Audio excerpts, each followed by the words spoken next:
Tes kesehatan dilakukan di Rumah Sakit Wahidin Sudirohusodo, Makassar pada Jumat pagi.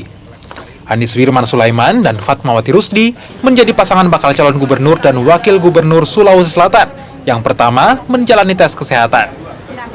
Disusul pasangan Muhammad Ramdan Pumanto dan Asar Asyad. Direktur Utama Rumah Sakit Wahidin Sudirohusodo, Makassar, Syafri Kamsul Arif bilang, pemeriksaan kesehatan dilakukan selama 9 jam yang terdiri dari 3 tahapan. Ketiganya, yakni pemeriksaan jasmani, kesehatan jiwa, dan narkoba. Sebanyak 55 tenaga medis dan dokter disiapkan untuk pemeriksaan lengkap, mulai dari penyakit dalam, jantung, paru-paru, fungsi luhur, psikiatri, hingga pemeriksaan mata.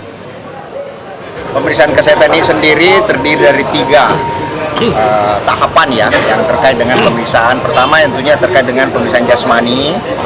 Di sana ada 12 item yang harus diperiksa ya, plus pemeriksaan laboratorium dan pemeriksaan yang terkait dengan imaging, scanning, CT scan, MRI, dan lain-lain. Yang kedua, pemeriksaan kesehatan jiwa ya.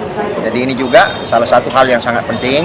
Kita harus memastikan bahwa pemimpin-pemimpin kita tentunya sehat secara jasmani dan secara kejiwaan, dalam artian kerohanian ya.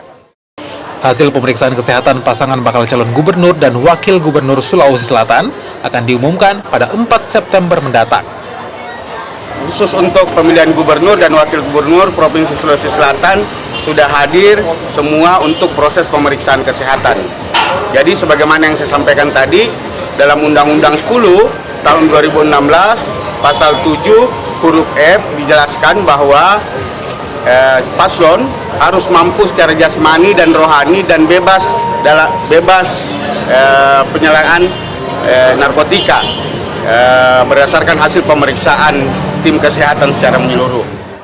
KPU Sulawesi Selatan akan melakukan pencabutan nomor urut untuk 2 pasangan bakal calon gubernur dan wakil gubernur Sulawesi Selatan pada tanggal 23 September mendatang.